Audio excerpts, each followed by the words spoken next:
দেখুন এই যে খুসখুসে কাশি, এটার কিন্তু কতগুলো পার্টিকুলার কারণ আছে, এবং প্রত্যেকটা যদি দেখি আমরা তার কিন্তু ট্রিটমেন্ট আলাদা।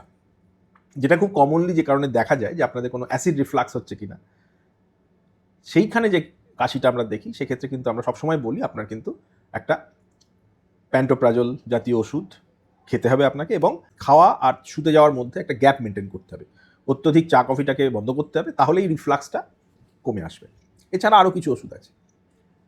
আরেক ধরনের জিনিস হচ্ছে কারোর একটা ধরুন ক্রনিক একটা নেজাল কনজেশন আছে একটা অ্যালার্জির থেকে, সেখান থেকে একটা ওই পোস্ট নেজাল ড্রিপ হচ্ছে, সেক্ষেত্রে আমরা কিছুটা নাকের ড্রপ এই ধরনের ওষুধগুলোতে আরাম পাই।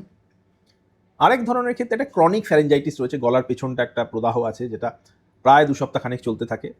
এইগুলো আরও একটা খুব সমস্যার সৃষ্টি করে যখন এই কাশি আর এই কথা বলার সময় কাশিটা পেয়ে যায়। যারা যারা এই কথা বলার প্রফেশনে আছেন তারা কিন্তু খুব সমস্যায় পড়েন।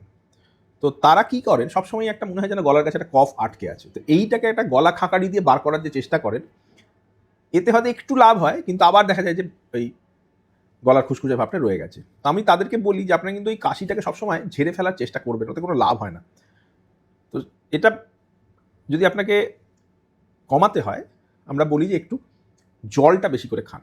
জলটা বেশি করে খেলে একটা লোকাল হিউমিডিফিকেশন এফেক্ট হয়, এবং তার জন্য কিন্তু এই ইরিটেবিলিটি, পিছনের গলার যে কাশির একটা সোর থ্রোট, এই ব্যাপারটা কিন্তু অনেকটা কমে যায়।